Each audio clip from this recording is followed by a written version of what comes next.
Experiment की बात करेंगे, ठीक है, और रैंडम एक्सपेरिमेंट की। दो एक्सपेरिमेंट हैं अपने पास, ठीक है, डिटर्मिनिस्टिक और रैंडम, ठीक है। तो इनमें क्या रहता है, दोनों एक्सपेरिमेंट में हम बात कर रहे हैं, तो देखो इसमें क्या रहेगा कि अगर कोई एक एक्सपेरिमेंट जिसका रिजल्ट बिल्कुल ट्रू आ रहा है उसको रैंडम एक्सपेरिमेंट बोलते हैं, ठीक है। कोई भी एक्सपेरिमेंट, ये कोई फिक्स नहीं है, बिल्कुल सही रिजल्ट आता है, ठीक है। और जिसमें गलत आ सकता है या फिर कोई फेवर कर रहा है रिजल्ट का, ठीक है, तो इस तरह का रिजल्ट नहीं होगा। तो रैंडम एक्सपेरिमेंट समझ गए, बिल्कुल क्लियर कट आपका एक्सपेरिमेंट जिसका सही रिजल्ट आ रहा है, ठीक है। चलिए अब इसमें हम बात करेंगे आगे, यहाँ पे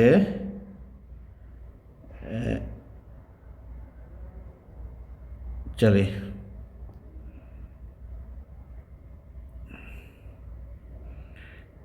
सैंपल स्पेस।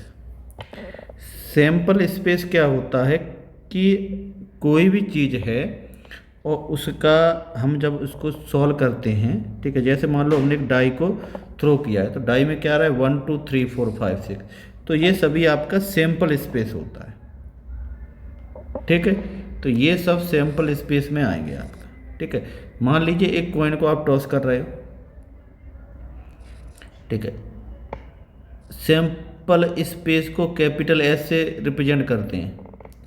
मान लो एक कॉइन को आप टॉस कर रहे हैं तो या हेड आ सकता है या फिर टेल आ सकता है, इसको हम सैंपल स्पेस बोलेंगे, ठीक है।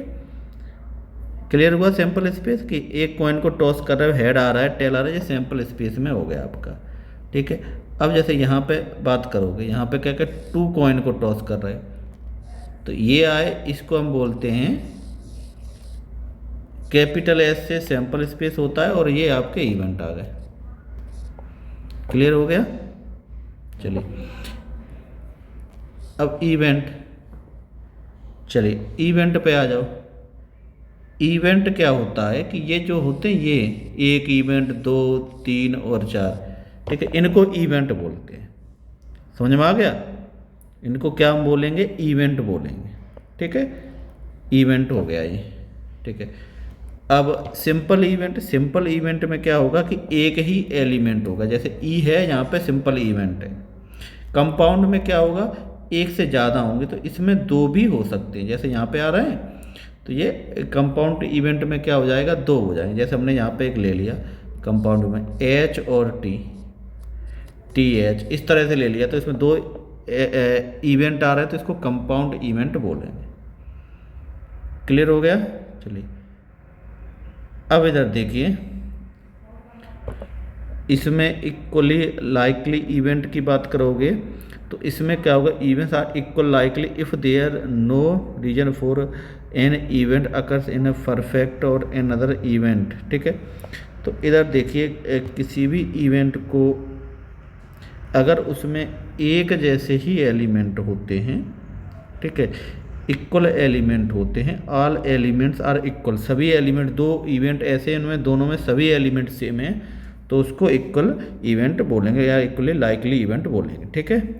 म्यूचुअली एक्सक्लूसिव, म्यूचुअली एक्सक्लूसिव क्या होता है कि ऐसे इवेंट जिसमें कुछ भी कॉमन नहीं होना चाहिए, ठीक है, यानी ए और बी 2 इवेंट है, उसमें कुछ भी कॉमन नहीं होगा, तो ये म्यूचुअली एक्सक्लूसिव इवेंट होगा, ठीक है। चलिए अब इंडिपेंडेंट इवेंट, ठीक है, इंडिपेंडेंट इवेंट में क्या होगा, इसकी कंडीशन हम बता देते हैं। तो प्रोबेबिलिटी ए इंटरसेक्ट बी, तो ये होगी probability of A, probability of B, ठीक है। चलिए अब इधर देखिए, यहाँ पे हम कॉम्प्लीमेंट्री इवेंट की बात करेंगे। कॉम्प्लीमेंट्री इवेंट,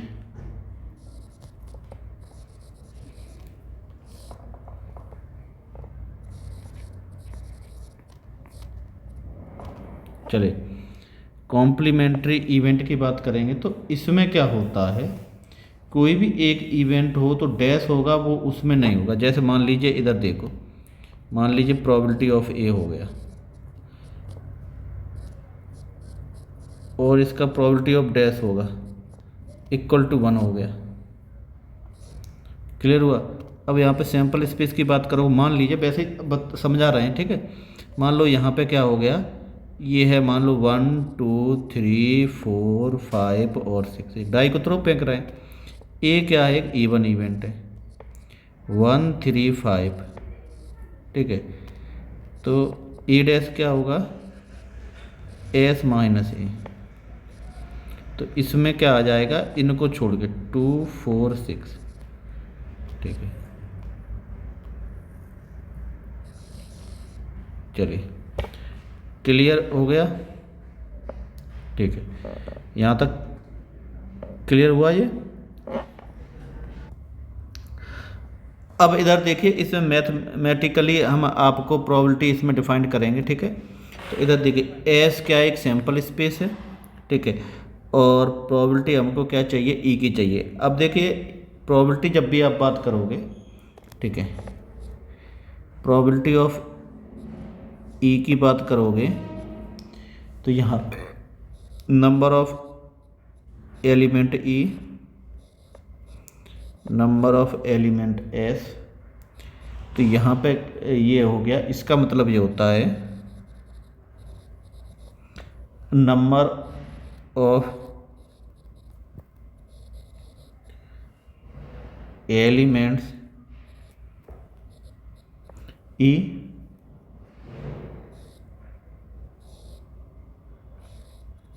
ठीक है, नंबर ऑफ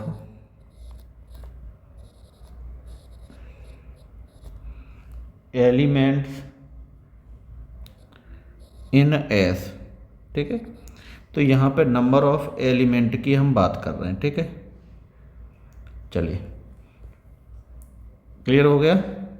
या फिर ठीक है, क्लियर हो गया। तो ये क्वेश्चन में आ जाएगा, या फिर पॉसिबल आउटकम और टोटल आउटकम, इस तरह से भी आपको दिखेगा। अब देखो ये प्रॉपर्टी है, काफ़ी ज़्यादा यूज करना है इसको। आपको इवेंट ई दिया जाएगा, ठीक है।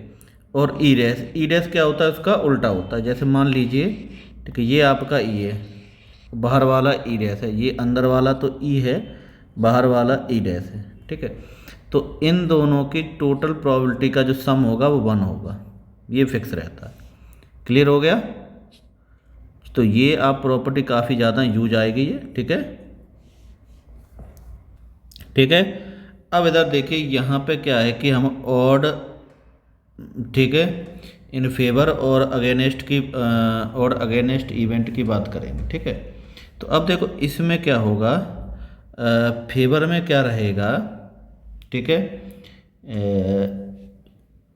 ई डैश होगा वो नीचे रहेगा, अगेंस्ट में ई डैश ऊपर हो जाता है। ये थोड़ा मेजर इसमें डिफरेंस होता है, ठीक है। तो जैसे आप इसमें आगे इस तरह से भी देख सकते हो इसमें, ठीक है, कि जैसे यहाँ पे हम बात कर रहे हैं ऑड इन फेवर की बात कर रहे हैं इवेंट, तो यहाँ पे odds in favour of event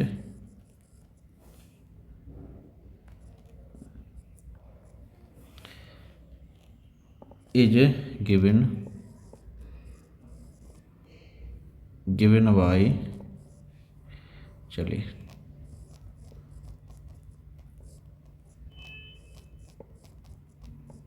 तो इसमें डैश होगा। तो यहाँ पे क्या करते हैं, नंबर ऑफ एस से डिवाइड लगा देते हैं।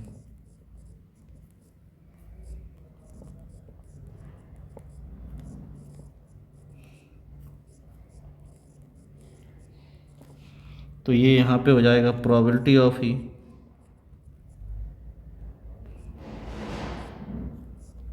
Probability of E dash,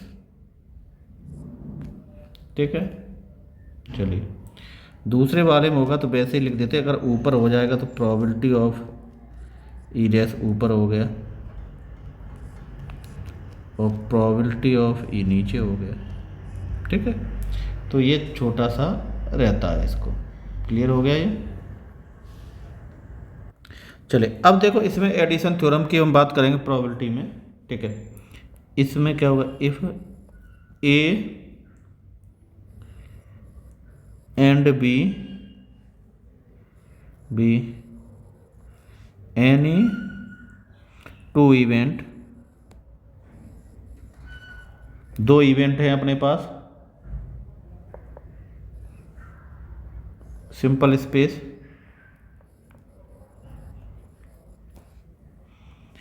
space आपका हुआ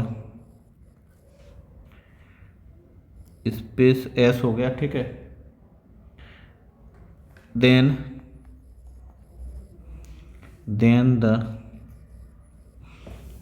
the probability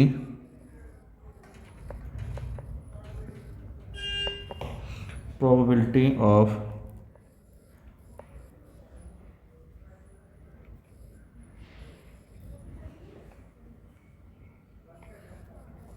occurrence of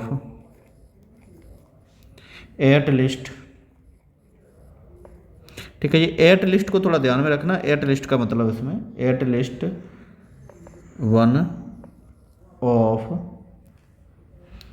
the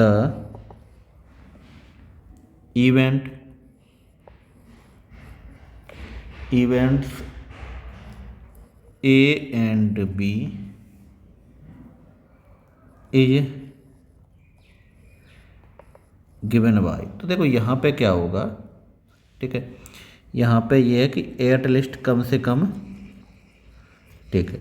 at least की बात करें तो ये सीधा सीधा हो जाएगा probability of A intersect B, probability of A plus probability of B और प्रोबेबिलिटी ए इंटरसेक्ट बी, ठीक है। ये आपका सम का फॉर्मूला आ गया ये, ठीक है। थोड़ा सा और चलता रहता है तो इसमें काफ़ी क्वेश्चन बनते हैं आपके। चलिए अब इधर देखिए, अब इसके आगे हम थोड़ी सी बात करते हैं, ठीक है। तो इधर देखिए यहाँ पे हम बात करेंगे कंपाउंड इवेंट की।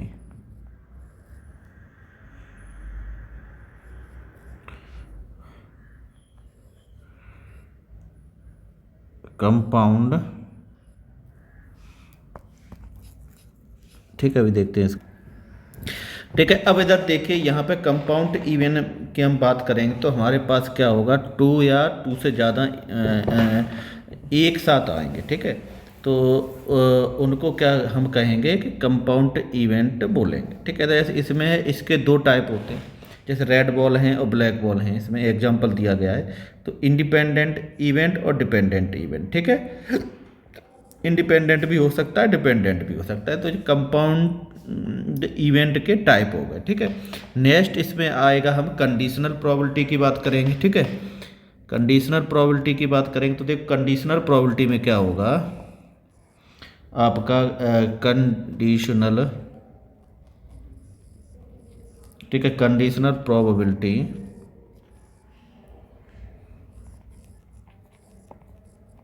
ठीक है। चलो कंडीशनल प्रोबेबिलिटी, देखो कंडीशनल प्रोबेबिलिटी ए और बी दो इवेंट होंगे, कंडीशनल प्रोबेबिलिटी होगी।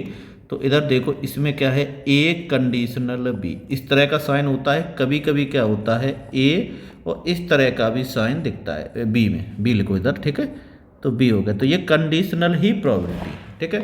आपको इस तरह का भी दिख जाएगा, ठीक है, या फिर आपको इस तरह का भी दिख जाएगा। ये दोनों कंडीशनल प्रोबेबिलिटी के ही साइन है, ठीक है। अब इसका सेंस ये रहता है कि आपका बी पहले से ही कंप्लीट हो चुका है, ए उसके बाद होगा। तो कंडीशनल प्रोबेबिलिटी का जो फॉर्मूला होता है वो हम यहाँ पे बता रहे हैं, ए कंडीशनल बी। तो ये हो जाएगा A intersect B probability of B, ठीक है। तो ये जो नीचे लिखा हुआ है तो ये प्रोबेबिलिटी में यहाँ पे आ जाता है। हम समझने के लिए इस तरह से इसको समझ सकते हैं, ठीक है। आप कहोगे सर अगर ऐसे हो गया तो, अगर मान लीजिए बी कंडीशनल ए हो गया, बी कंडीशनल ए हो गया, तो आप यहाँ पे लिखोगे ए कंडीशनल बी लिखो या बी कंडीशनल ए लिखो, दोनों एक ही मीनिंग है, ठीक है। आपको नहीं सर हमको ऐसे लिखना है तो ऐसे लिख दो, ठीक है। तो ये हो जाएगा यहाँ पे प्रोबेबिलिटी ऑफ ए, समझ में आ गया। तो ये चीज़ रहती है इसमें, ठीक है। तो इसमें सेंस ये रहता है कि जो बाद वाला है वो पहले से ही ऑलरेडी कंप्लीट है आपका, ठीक है। चलिए अब देखो यहाँ पे, यहाँ तक हो गया। अब इसके बाद क्या रहता है, इसके बाद कुछ पॉइंट रहते हैं, तो यहीं पे हम आपको उनको डिस्कस कर लेते हैं, ठीक है। अब इसमें रहता है जैसे A dash union B dash, तो इसको आप इधर देखो प्रोबेबिलिटी में इधर जाओगे तो ए इंटरसेक्ट बी का होल डैश हो जाता है। कभी कभी एक पॉइंट ये भी बनता है कि A dash intersect B dash, तो ये आप जाओगे probability of A union B का डैश, समझ रहे हो। तो इस तरह की चीज़ें आपकी यहाँ पे हो जाती हैं, ठीक है। तो ये दो चीज़ें हो जाती हैं आपकी, ठीक है। अब इधर देखिए कभी कभी क्या रहता है कि दो इंडिपेंडेंट देती है, ठीक है। तो यहाँ पे एक रूल भी आता है, तो वो भी थोड़ा सा हम इस आपको यहाँ पे डिस्कस कर लेते हैं।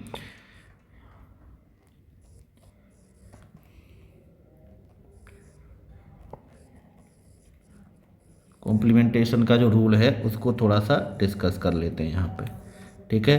अब इधर देखिए यहाँ पे जाके आपका आगा इफ़ ए एंड बी, ये हो गया आर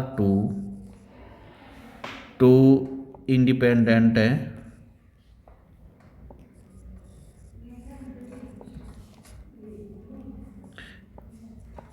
इंडिपेंडेंट इवेंट है, तब क्या होगा, देन ए यूनियन बी, ठीक है, 1 minus probability of A dash और प्रोबेबिलिटी ऑफ बी डैश। तो इस ये कभी कभी निकालना रहता, तो ये बहुत इंपॉर्टेंट टाइप का है, ये काफ़ी ज़्यादा यूजफुल रहेगा जब भी आप क्वेश्चन सॉल्व करोगे तो यूजफुल रहेगा, समझ रहे हो। कभी कभी एक पॉइंट आप ये भी निकाल सकते हो, जैसे A dash intersect B dash, तो यहाँ पे probability of A dash into probability of B dash, या इंडिपेंडेंट के केस में ये भी हो जाता है, ठीक है। क्लियर हो गया। तो ये यहाँ पे कुछ पॉइंट आते हैं, तो इनको थोड़ा सा आप यहाँ से देख लेना इसको, ठीक है। अब देखो यहाँ पे हम बात करते हैं बेज थ्योरम की। अब देखिए बेज थ्योरम में क्या रहेगा, बेज थ्योरम में क्या रहेगा कि यहाँ पे कोई पार्ट रहता है, ठीक है, ये यानी कुछ बात बोली जाती है। तो इसको क्या है कि आप ध्यान से समझिए, इसको हम पहले आपको समझाते हैं क्या चीज़ है, उसके बाद हम आगे बात करेंगे। तो देखो इसमें क्या है, मान लीजिए दो बॉक्स हैं आपके पास। अब इस बॉक्स में मान लो ये आपका ये बॉल रखी हैं, ठीक है, और रेड कलर की बॉल है इसमें 1 2 3, ठीक है। रेड कलर की 1 2 3 4 5 6 है, ठीक है, और ये आपका हो गया ग्रीन कलर की मान लो 3 है, ठीक है। चलिए तो देखो सबसे पहले आपको इवेंट लेना पड़ेगा, तो पहले वाला ई इवेंट ले लिया, दूसरा वाला E2 इवेंट ले लिया। यहाँ तक हो गया। कोई इवेंट है, दो हो सकते हैं, दो से ज़्यादा हो सकते हैं, ये बॉक्स हो सकते हैं, बैग हो सकते हैं, कुछ भी हो सकता है, ठीक है। क्वेश्चन में कुछ भी हो सकता है। तो यहाँ पे बेज थ्योरम का जो बेसिक फॉर्मूला है वो आपको समझ आ रहा है, ठीक है। तो इस तरह से हो गया, यानी दो पार्ट में डिवाइड हो गया। सबसे पहले इनकी प्रोबेबिलिटी निकालो। तो आपको जो दो सेट दिख रहे हैं, तो प्रोबेबिलिटी ई की क्या होगी, E1, प्रोबेबिलिटी ऑफ E1, और यहाँ पे प्रोबेबिलिटी ऑफ E2। समझ में आ गया। E1 की प्रोबेबिलिटी 1 कितना हो गया, 2, और इसकी प्रोबेबिलिटी 1/2। यहाँ तक क्लियर होगा। E1 की प्रोबेबिलिटी, E2 की प्रोबेबिलिटी आपकी आ गई, ठीक है, क्लियर हुआ। अब इसके बाद ए क्या होगा, ए एक ऐसा होगा, कैपिटल ए आप लोगे एक इस तरह से होगा।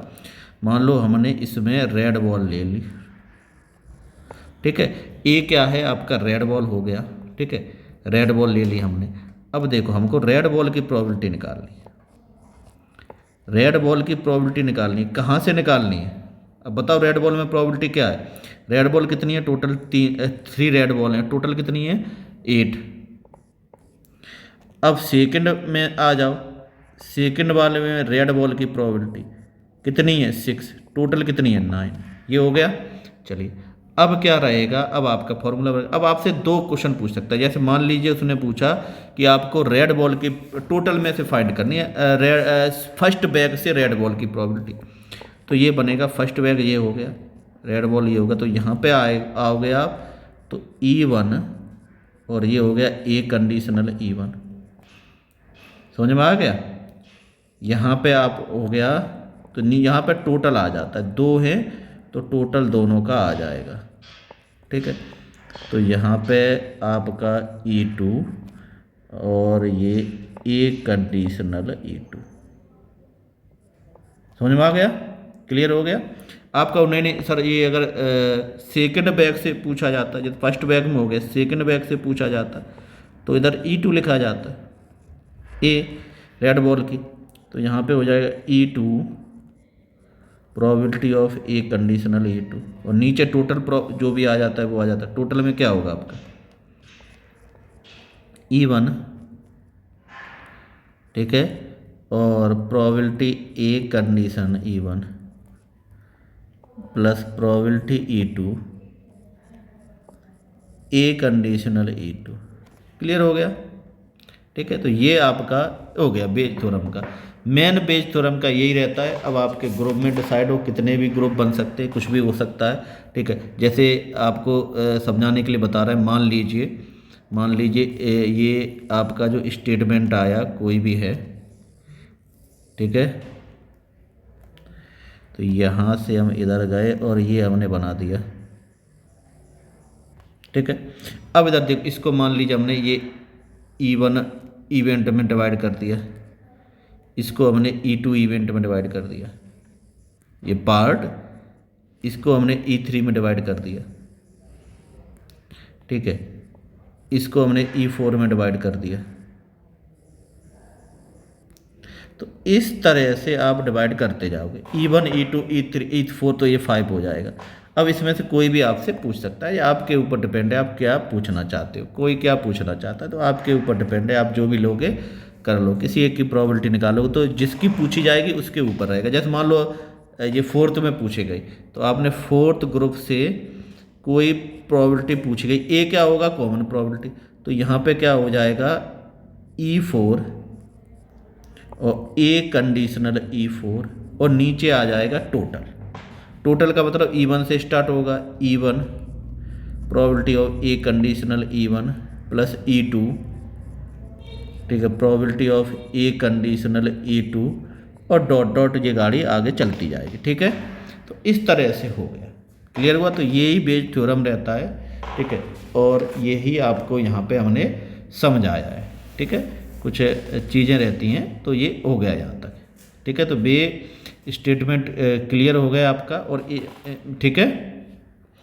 अब इधर देखो, कभी कभी इसका ही क्या है कि प्रोबेबिलिटी डिस्ट्रीब्यूशन में आता है या फिर आपको इस तरह से दिखेगे, तो यहीं पे हम आपको थोड़ा सा समझा देते हैं। अगर इधर देखिए, अगर चलो ये तो आगे अभी हम बता, चलिए अब देखिए यहाँ पे हम बायनोमियल डिस्ट्रीब्यूशन की बात करेंगे, ठीक है। तो अब इधर देखो, इसमें क्या करेंगे हम, कंसीडर करेंगे, कंसीडर अ रैंडम एक्सपेरिमेंट है, ठीक है,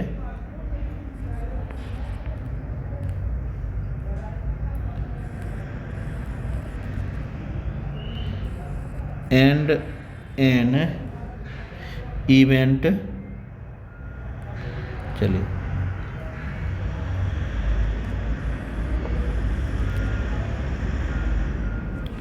E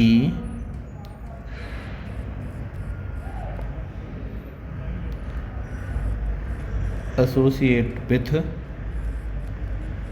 ठीक है। चलिए अब इधर देखो, इसमें क्या होगा, लेट हमने कर लिया, कोई भी एक P है, ठीक है, P हो गया, तो P क्या हो गया,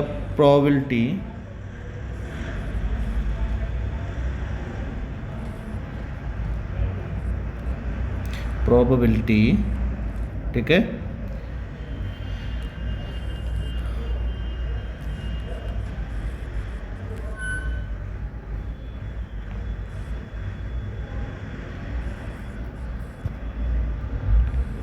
of event E in one trial, ठीक है। Q क्या होगा, Q हमेशा ध्यान रखना 1 - P होगा, ठीक है। कभी कभी क्या दिखता है आपको, ये दिखेगा तो ये आपको सक्सेस दिखेगा, ठीक है, ये सक्सेस वाला दिखेगा पी, क्यू दिखेगा फेलियर। कभी कभी ऐसा भी बोलते हैं सक्सेस और फेलियर, इस तरह का भी यूज किया जाता है, ठीक है।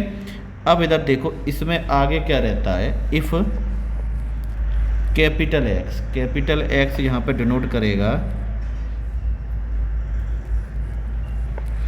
डिनोट द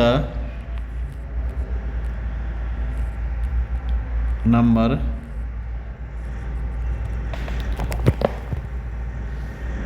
थोड़ा सा यहाँ पे लिखते हैं इसको ढंग से, denote the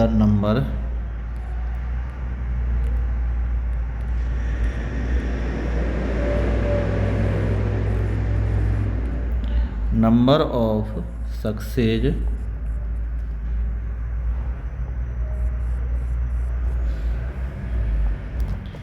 in an trial, ठीक है,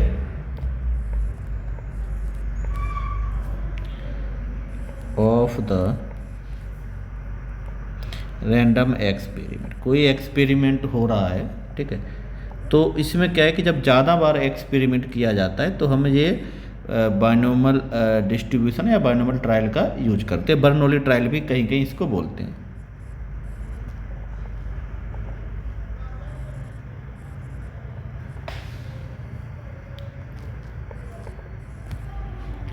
देन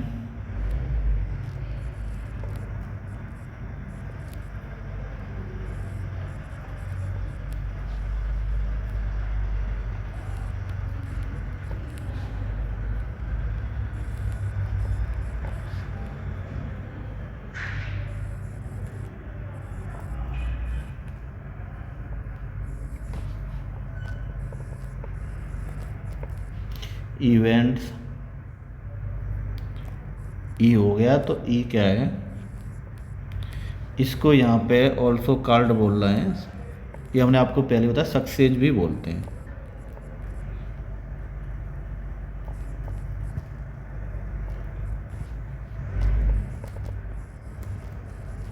ठीक है, तो देखो होता क्या है इसमें, Q प्लस P ये होता है, ठीक है। तो यहाँ पे जब आप निकालते हो प्रोबेबिलिटी किसकी, जो जिसकी भी पूछी जाएगी, तो आप इस तरह से लिखोगे इसको, NCR, Q raise to power इसका होगा N माइनस R और P raise to power R। Clear हो गया। अब इसमें से देख लेना कहाँ पे क्वेश्चन में क्या पूछा जा रहा है, ठीक है। चलिए, अब इसमें कुछ पॉइंट आ जाते हैं, उनके पास आ जाते हैं, ठीक है। कभी कभी आपसे मीन पूछेगा, मीन, ठीक है, तो मीन यहाँ पे क्या होगा, जब मीन पूछेगा तो मीन को बोलते हैं हम NP, ठीक है। कभी कभी क्या है, कैपिटल EX से भी लिखते हैं इसको, ठीक, कहीं कहीं लिखते हैं, ठीक है। आप तो डायरेक्ट इतना ही समझो, ठीक है। अब इसके बाद मीन के बाद आता है वेरिएंस। इनमें बहुत ही बढ़िया क्वेश्चन बनते हैं। तो NP और Q, P सक्सेस होता है और Q फेलियर होता है, ठीक है। इस तरह से भी आपका पूछा जाता है, ठीक है। कभी कभी इसमें एक और पॉइंट आ जाता है आपका स्टैंडर्ड डेविएशन।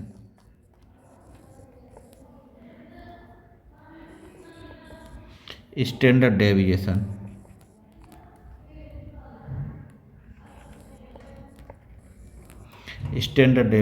स्टैंडर्ड डेविएशन में क्या होता है, जो वेरिएंस है वो अंडर रूट में हो जाता है, तो इसको बोलते हैं NPQ, ठीक है, NPQ। अब इसके बाद, ठीक है, इसके बाद आपको यहाँ पे मिलता है, ठीक है, मॉड,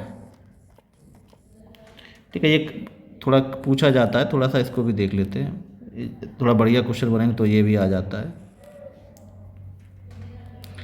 तो ये बाइनोमियल डिस्ट्रीब्यूशन में मॉड ऑफ बाइनोमियल डिस्ट्रीब्यूशन, ये भी थोड़ा सा रहता है,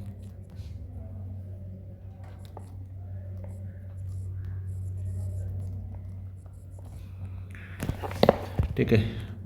मॉड ऑफ बाइनोमियल डिस्ट्रीब्यूशन में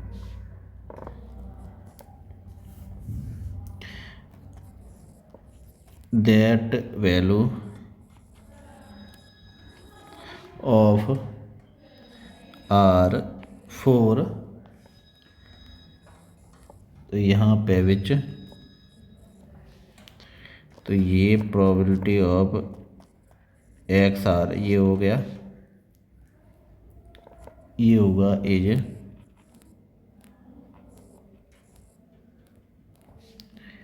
मैक्सिमम